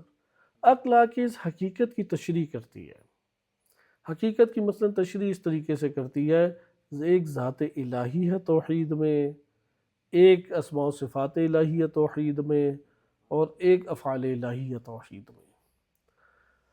ہم ابھی بحث ذات کی طرف نہیں لے کے آتے، چونکہ خالص ذات الہی تک رسائی کسی کی بھی نہیں ہے، یہ علاقہ ممنوعہ کہلاتا ہے، کسی ہستی کی ذات الہی تک رسائی نہیں ہے۔ اللہ سبحانہ وتعالیٰ کے بعد اگر عظیم ترین کوئی ہستی ہے تو نبی صلی اللہ علیہ وآلہ وسلم و ائمہ اطہار علیہ السلام ہے۔ ان ہستیوں کی بھی جو رسائی ہے وہ اعلیٰ ترین صفات کے حد تک ہے، وہ جو ذات کے لیے علاقہ ممنوعہ قرار دیا جاتا ہے اس تک کسی کی رسائی نہیں، اس لیے کہتے ہیں ذات کے بارے میں غور و فکر نہ کرو، تم دنگ اور پریشان اور متحیر رہ جاؤ گے۔ اچھا، ذات کے بارے میں رسائی سے کیا مراد ہے ادھر؟ کیا معلومات نہیں ہے؟ نہیں، معلومات کے اعتبار سے ہے رسائی، وہ وجودی رسائی نہیں ہے، جو وجودی رسائی ہے وہ نہیں ہے۔ یہاں پہ خداوند متعال کی ذات کاملاً وحدہ لا شریک لہ، بقیہ مراحل میں بھی وحدہ لا شریک لہ، اس کو بیان اچھی طور پہ بیان جو کیا ہے وہ عرفان کی زبان نے کیا، بقیہ بھی آپ تفصیلات سنیں گے، خود آپ جب پڑھیں گے تو زیادہ ذہنی طور پہ مطمئن نہیں ہوں گے، عقلی، چونکہ عرفانی نظری ایک قسم کا عقلی علم ہی ہے، فلسفہ ہے ایک قسم کا، عرفان عملی الگ چیز ہے، صحیح ہے؟ یعنی ایک دفعہ آپ زبان سے بس یہ کہتے ہیں ایک ماں ہے اور اس کی اولاد ہے، اولاد اگر کئی عرصے کے بعد کھو جانے کے بعد ماں سے ملے تو ایک عجیب والہانہ منظر ہوگا، یہ زبان کی حد تک، ذہنی ایک تصور کی حد تک بیان کرنے کے قابل ہے اور بیان کیا جا سکتا ہے، لیکن وہ جو ان کے احساسات ہیں وہ بیان کیے جا سکتے ہیں، وہ تو قابل بیان نہیں ہے نا۔ یہاں پہ یہی وہ مراد ہے کہ وہ جو ان کی ایک عرصہ دراز جدائی کے بعد ان کو ایک وصل حاصل ہو رہا ہے، ان کا ایک تعلق حاصل ہو رہا ہے، اور اس وقت وہ جو احساسات کر رہے ہیں یہ وہی بس جان سکتے ہیں۔ عرفان نظری دور سے وہ جائزہ لے رہا ہے، عرفان عملی یعنی یہ وصل ہو گیا، عرفان نظری صرف آپ مطالعہ کر رہے ہیں دور سے بیٹھے ہوئے۔ ہاں، فلسفہ اسلامی وہ عرفان نظری کے مقابلے میں تھوڑا اور دور سے مطالعہ کر رہا ہے، کلام اسلامی وہ تھوڑا اور دور سے مطالعہ کر رہا ہے، اور جو صرف ظاہر کی دنیا تک پرواز کرتے ہیں وہ بالکل ہی دور سے مطالعہ کر رہے ہیں، دوربین سے دیکھ رہے ہیں۔ تو اس میں سے کمال پھر کیا ہوا؟ وہ وصل ہے، وہ عرفان عملی ہے، وہ عمل کی دنیا ہے، وہ عمل کی دنیا، لیکن عمل کی دنیا صحیح طریقے سے رابطہ، مثلا سیڑھی بنی ہوئی ہے یا مجھے خالی دکھائی دے رہی ہے. یہاں پر اگر معرفت نہ ہوئی تو جہاں سیڑھی نہیں ہے میں وہاں سیڑھی والا معاملہ کروں گا تو گر جاؤں گا ادھر. لہٰذا یہاں پہ ہمیں یہ ساری معلومات اپنی جگہ فائدہ دیتی ہیں، لیکن رکنا نہیں ہے کسی معلومات میں. ہم نے جہاں پر رکنا ہے وہ جگہ کون سی ہے؟ وہ دنیا وصل ہے، وہ دنیا عمل ہے. لہٰذا اب آپ اس جگہ پر آتے ہیں ذات الہی سے. اب صفات کا میں ایک ملاک بیان کر رہا ہوں، بقیہ انشاءاللہ تعالی ہم کل پڑھیں گے. اگر ذات کی طرف توجہ کرنے سے کوئی صفت سامنے آتی ہے، اس کو کہتے ہیں صفت ذاتی. اگر ذات کی طرف توجہ کریں اور ایک صفت آپ کے ہاتھ میں آ گئی، ادھر آپ نے کسی واسطے سے صفت لی یا براہ راست ذات الہی سے صفت اخذ کر رہے ہیں. دوبارہ میں جملہ بول دوں تاکہ آپ میرے ہمراہ اب چل سکیں، کیونکہ ہر جملے پہ اتنی تمہید باندھی وہ تو 10 درسوں میں بھی ختم نہیں ہوگی. صحیح، اس لیے دوبارہ اس کو ذات کی طرف توجہ کریں اور اس ذات سے ایک صفت ہمارے سامنے آ جائے تو اس صفت کو کیا کہتے ہیں؟ صفت ذاتی. کیوں، کہاں سے لی گئی ہے یہ صفت؟ چونکہ ذات سے یہ صفت لی گئی ہے اس لیے اسے کیا کہتے ہیں؟ صفت ذاتی کہتے ہیں. صفت ذاتی لیتے ہوئے ہم کسی اور چیز کے محتاج ہوئے یا براہ راست ذات سے لے رہے ہیں؟ براہ راست ذات سے لے رہے ہیں، اتنا متحیر ہونے کی نہیں ضرورت. ذات سے میں بار بار اسی لیے تو عرض کر رہا ہوں کہ ذات کی طرف توجہ کی تو ایک صفت لے لی. آپ کسی کی کوئی براہ راست لے رہے ہیں، درمیان میں کوئی آپ کے واسطہ نہیں ہے. اللہ سبحانہ وتعالیٰ کی وہ صفات صفات ذاتی کہلاتی ہیں جو ذات سے انتزاع کی جاتی ہے، ذات سے اخذ کی جاتی ہے، ذات سے لی جاتی ہے. ایک ہی زبان ہے، انتزاع عربی کا لفظ ہے، لیکن میں زیادہ بولوں گا تاکہ آپ بھی عادی ہو جائیں. ترجمہ اس کا وہی ہے، لے لینا. صحیح ہے، ذات کی طرف توجہ کر کے صفت. مثلا اللہ تعالیٰ کی ذات کی طرف توجہ کی، وہ ہے یا نہیں ہے؟ بس موجود. وجود باری تعالیٰ کی یہ جو صفت ہے، اللہ موجود ہے یا نہیں؟ صفت موجودیت، یہ کون سی صفت کہلائے گی؟ صفت ذاتی. کیوں صفت ذاتی ہے؟ براہ راست ذات سے لی ہے. اللہ تعالیٰ حی ہے یا نہیں؟ اگر حی نہ ہوتا تو ہوتا نہ ہوتا. تو یہ کہاں سے صفت لی ہم نے؟ ذات سے صفت لی. صحیح ہے، براہ راست کسی اور ذریعے سے لی ہم نے. حی ہے. اسی طرح سے اللہ سبحانہ وتعالی وہ قادر ہے یا نہیں؟ اگر ہم ابھی فرض کرتے ہیں، ابھی ادھر فرض، کیونکہ علم اور قدرت میں ہمیں تھوڑی زحمت اٹھانی پڑے گی. حی اور موجودیت یہ دو بہت آشکار ہیں. اللہ تعالیٰ کے پاس علم ہے، اللہ کے عالم ہونے کو اگر ذات کی طرف توجہ کرنے سے حاصل کر لیں تو علم کیا کہلائے گی؟ صفت ذاتی کہلائے گی. اللہ تعالیٰ کی ذات کی طرف توجہ کرنے سے صفت قدرت حاصل ہو گئی تو یہ صفت کیا کہلائے گی؟ صفت ذاتی. صفت ذاتی کے مقابلے میں آتا ہے صفت فعلی. اس کے بعد پھر صفت ذاتی تقسیم ہوتی ہے ثبوتیہ یا سلبیہ میں. سلبیہ کوئی جداگانہ نہیں ہے، صرف زبان کا بیان ہے. مثلا آپ ایک دفعہ کہتے ہیں نا کہ میں دوبارہ یہ بات تکرار بھی کروں گا، لیکن صفات سلبیہ بعض اوقات اس طرح سمجھا جاتا ہے کہ ہم نے صفات سلبیہ یعنی سلب کر رہے ہیں. صفت سلبی کوئی صفت نہیں ہے حقیقت میں. صفت وہی ہے جو ثبوتی ہے، کوئی سلبی صفت نہیں ہوتی. صفت ثبوتی کو آپ دو طرح سے بیان کر سکتے ہیں. ایک دفعہ آپ کہتے ہیں یہ شخص عالم ہے، صحیح، اور ایک دفعہ کہتے ہیں یہ شخص جاہل نہیں ہے. یہ شخص جاہل نہیں ہے، اس کا کیا مطلب ہے؟ یہ عالم ہے. بس اس کا یہ مطلب ہے دو اسلوب ہیں بیان کے. وَإِلَّا صفت سلبیہ کوئی صفت نہیں ہے، صرف بیان کے کیا ہیں؟ دو اسلوب ہیں. ہم پیچھے سے بھی آتے ہیں صفات ذاتیہ کی بات. صفات ذاتیہ آپ نے دیکھا براہ راست کہاں سے حاصل ہو رہی ہیں؟ کسب ہو رہی ہیں ذات سے. اس کے مد مقابل آتی ہے صفت فعل. صفت فعل وہ صفت کہلاتی ہے جو فعل خدا سے اخذ ہو، ذات الہی سے نہیں. ادھر بہت توجہ کرنی ہے کیونکہ یہ غلط فہمی کا ہمارے ہاں شکار ہوتے ہیں افراد. صفت فعل کون سی کہلاتی ہے؟ جو اللہ کی ذات سے نہیں اخذ ہوتی، جو اللہ کی ذات سے نہیں لی جاتی، بلکہ کس سے لی جاتی ہے؟ اللہ کے فعل سے لی جاتی ہے۔ کس سے لی جاتی ہے؟ جو فعل سے اخذ ہو صفت فعل کہلائے گی، جو ذات سے اخذ ہو وہ صفت ذات کہلائے گی۔ مثلا اللہ رزق دینے والا ہے یا نہیں؟ تو یہ صفت ذات ہوئی یا صفت فعل رزق دینا؟ صفت فعل جو ہے وہ کہلائے گی۔ لیکن بلکہ ایک اور سوال میں عرض کروں کہ رزق دینا یہ فعل خدا ہے یا نہیں؟ یہ فعل خدا رزق دینا ہے۔ خلق کرنا فعل خدا ہے یا نہیں؟ اچھا اسی طرح مثلا خالق ہونا، رازق ہونا، یہ فعل خدا ہے یا نہیں؟ یہاں پہ آپ نے تھوڑی دقت کرنی ہے۔ ہم نے صفت فعل کسے قرار دیا ہے؟ جو فعل سے اخذ ہو۔ تو یہاں پر فعل خدا جو ہے خلق کرنا یا رزق دینا، یہ فعل خدا ہے یا صفت خدا ہے؟ اسی جگہ پہ تھوڑا غور کرنا ہے، کیونکہ فعل خدا اور صفت خدا میں فرق ہے۔ چونکہ آپ نے معیار جیسے صفت ذات خدا اور صفت ذات میں فرق ہے یا نہیں؟ لیکن صفت ذات آپ نے کسے قرار دیا تھا؟ جو ذات سے، تو ذات ادھر اور صفت کو آپ بیان کی حد تک تو جدا قرار دیں گے نا، صرف ابھی بیان کی حد تک۔ اسی طریقے سے ہم نے صفت فعل کسے قرار دیا ہے؟ جو فعل سے اخذ ہو۔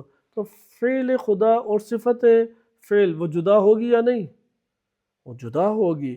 لہذا فعل خدا ہر غیر اللہ وہ فعل خدا ہے۔ یہ آسمان فعل خدا ہے، یہ زمین فعل خدا ہے، میں اور آپ فعل خدا ہیں۔ صحیح ہے؟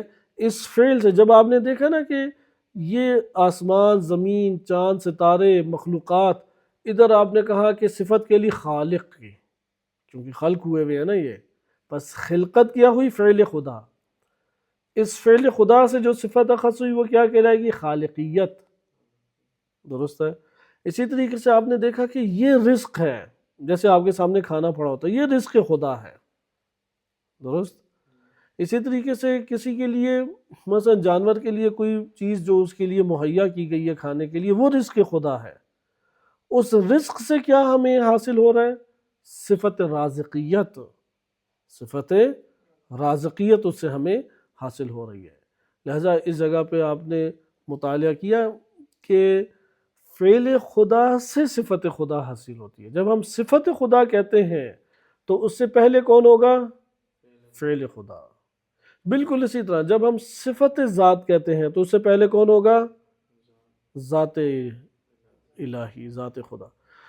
ایسا یہ بات ہمارے سامنے آئی کہ یہاں پہ جب ہم افعال خدا کا مطالعہ کر رہے ہوں گے، ایک دفعہ فعل خدا کو قرآن میں مطالعہ کرتے ہیں اور ایک دفعہ صفات خدا کو مطالعہ کرتے ہیں۔ صحیح ہے؟ اس لیے فعل خدا سے صفات خدا وہ کسب کی جاتی ہیں۔ اب ہم یہاں پہ آئیں ایک الگ تقسیم کی طرف، اور اس تقسیم کو انشاءاللہ تعالی اب ہم کل مطالعہ کریں گے کہ صفت ذاتی کو تھوڑا سا اور تقسیم کریں، چونکہ ہر صفت فعل وہ کس کے اوپر، ہر فعل کس کے اوپر کھڑا ہے؟ بس صفت کس کے اوپر قائم ہے؟ فعل پر۔ ہر صفت فعل کس پر قائم ہے؟ ہر صفت فعل وہ کس سے اخذ کی گئی ہے؟ فعل خدا سے۔ صحیح، صفت فعل کہاں سے اخذ کی گئی ہے؟ فعل خدا سے۔ فعل خدا کہاں سے صادر ہوا ہے؟ وہ صفت ذات سے۔ صفت ذات کہاں سے حاصل ہوئی ہے؟ وہ خود ذات سے۔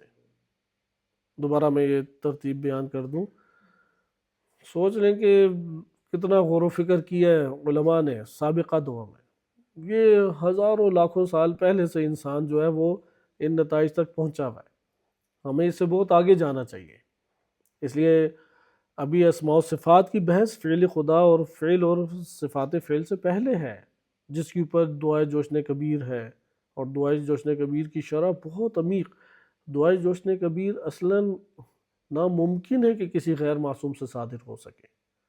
وہ صرف وہی ہستی ہے کہ جس کا تنہائیوں میں ایک جداگانہ ایسے کمال پر اللہ سے تعلق ہے کہ اس کمال پہ کوئی اور ہستی نہیں پہنچی ہوئی، اور اللہ یہ دعا جوشن کبیر جیسے کلمات ہمارے پاس نہ آ پاتے۔